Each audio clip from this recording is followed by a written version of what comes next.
BJP सरकारचं करायचं काय? अरे अर्थसंकल्पामध्ये एकच जोर, अरे अर्थसंकल्पामध्ये एकच जोर. राष्ट्रवादी काँग्रेस पक्षाचा, राष्ट्रवादी काँग्रेस पक्षाचा. अरे या बीजेपी सरकारचं करायचं काय? अरे या महायुती सरकारचं करायचं काय? अरे नरेंद्र मोदी होश में हो, अरे नरेंद्र मोदी होश में हो. अरे भारतीय जनता पक्षाचं करायचं काय? अरे अर्थसंकल्पामध्ये एकच जोर, अरे अर्थसंकल्पामध्ये एकच जोर. राष्ट्रवादी काँग्रेस पक्षाचा, राष्ट्रवादी काँग्रेस पक्षाचा. शरद पवार साहब तुम आगे बढ़ो, शरद पवार साहब तुम आगे बढ़ो.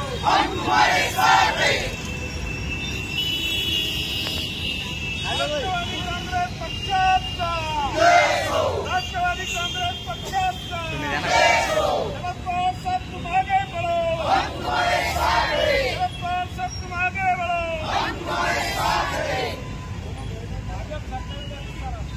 भाजप सरकारचा, भाजप सरकारचा. या मोदी सरकारचं करायचं काय? या मोदी सरकारचं करायचं काय? या मोदी सरकारचं करायचं काय? या फडणवीसचं करायचं काय? या शिंदेचं करायचं काय? या अजितदादाचं करायचं काय? महायुती सरकारचा, सरकारचा. अर्थसंकल्पात एकच जोर, अर्थसंकल्पात एकच जोर. अरे हा महायुती सरकारचं करायचं काय? महायुती सरकारचं करायचं काय? राष्ट्रवादी काँग्रेस पक्षाचा, राष्ट्रवादी काँग्रेस पक्षाचा. पवार साहब तुम आगे बढ़ो, पवार साहब तुम आगे बढ़ो. अर्थसंकल्पात एकच जोर, अर्थसंकल्पात एकच जोर. अरे मोदी सरकारचं करायचं काय? अरे मोदी सरकारचं करायचं काय? अरे नरेंद्र मोदी होश में हो, अरे नरेंद्र मोदी होश में हो. या केंद्र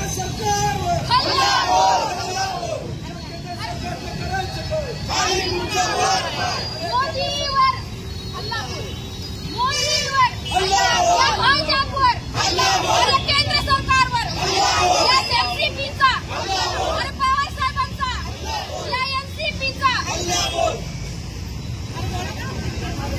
शरद पवार साहब तुम आगे बढ़ो, राष्ट्रवादी काँग्रेस पक्षाचा, राष्ट्रवादी काँग्रेस पक्षाचा. पवार साहब तुम आगे बढ़ो. बीजेपी हटाओ, बीजेपी हटाओ, बीजेपी हटाओ, बीजेपी हटाओ. मोदी सरकार, मोदी सरकार, मोदी सरकार. अरे अर्थसंकल्पामध्ये एकच देश.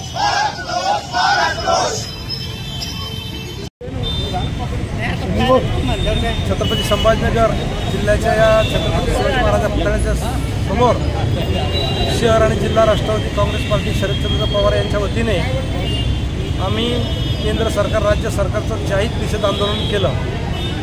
याचं असं कारण आहे की काल केंद्र सरकारने केंद्राच्या अर्थमंत्री सीतारामन यांनी जो अर्थसंकल्प जाहीर केला, या अर्थसंकल्पामध्ये त्यांनी महाराष्ट्राची घोर निराशा केलेली आहे.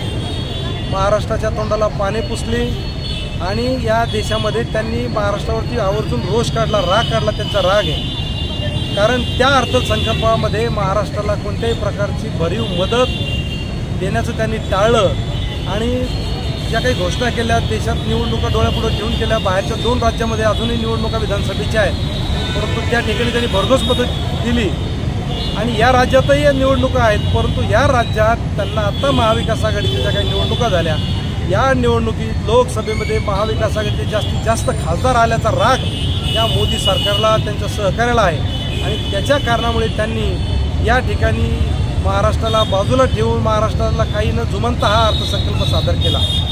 त्याच्यामध्ये शेतकरी, शेतमजूर, काबाड कष्टकरी, छोटे मोठे उद्योग व्यापारी, बेरोजगारी, अनेक प्रश्न या राज्याचे, ह्या प्रश्नावरती कुठेही त्यांनी त्याला केंद्रबिंदू मानून हा अर्थसंकल्प सादर केला नाही। म्हणून त्याचा आम्ही जिल्हा राष्ट्रवादी काँग्रेस, शहर राष्ट्रवादी काँग्रेस शरदचंद्र पवारच्या वतीने जाहीर निषेध या ठिकाणी केला।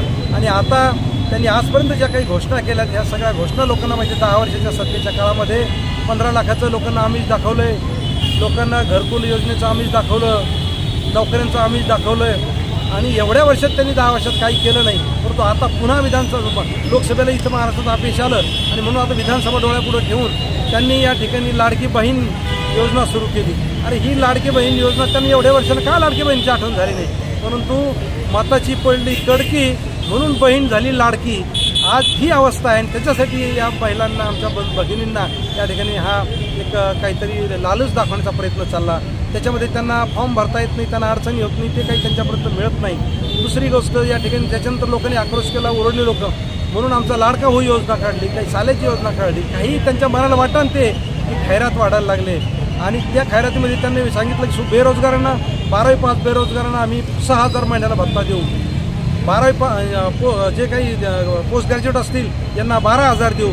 मला या ठिकाणी सांगायचं आहे आवर्जून की या राज्य हा दिवाळखोरीत चाललं, मोठं कर्जबाजारी हे राज्य झालं आणि या राज्यावर आज कितीतरी हजारो करोडो रुपयाचं कर्ज झालं आणि हे दरडोई आहे आणि हे कर्ज हे फेडू शकत नाही। राज्यात अनेक सरकारी यंत्रणांचा तिथे पगार होत नाही 4-4 महिने 5-5 महिने, त्याच्यात हे सरकार पुरत नाही आणि ह्या आमच्या बेकार रोजगारांना, आमच्या महिला भगिनींना कुठून पैसा देणार आहे। परंतु हा फक्त निवडणुकीपुरता जुमला आहे, त्याच्यानंतर हे लोक गायब होतील, कुठे जातील पता नाही। परंतु या राज्यात त्यांनी किती जरी योजना आणल्या, किती जरी काही केलं तरी महाराष्ट्र राज्यामध्ये महाविकास आघाडीचं सरकार येईल आणि हे कुठल्याही काळ्या दगडावरची पांढरी रेख हे 100% सत्य आहे। म्हणून त्यांच्या पायाखालची वाळू सरकली आणि मोदी शहासारखे शहा असतील, फडणवीस असतील, बेताल वक्तव्य करायला लागलेत। मग ते सोनिया गांधीच्याबद्दल असतील, राहुल गांधीच्याबद्दल असतील, शरद पवारांच्याबद्दल ते काही बोलायला लागलेत, ते उद्धव ठाकरेंच्याबद्दल काही बोलायला लागलेत। याचाच अर्थ समजून घ्यायचं की त्यांची पातळी संपलेली, त्यांना राजकीय आणि परवा तर तुम्ही ऐकलं असेल ते फडणवीसाचं की जा मैदानात जा, हातात घ्या आणि काय म्हणले ठोकून काढा,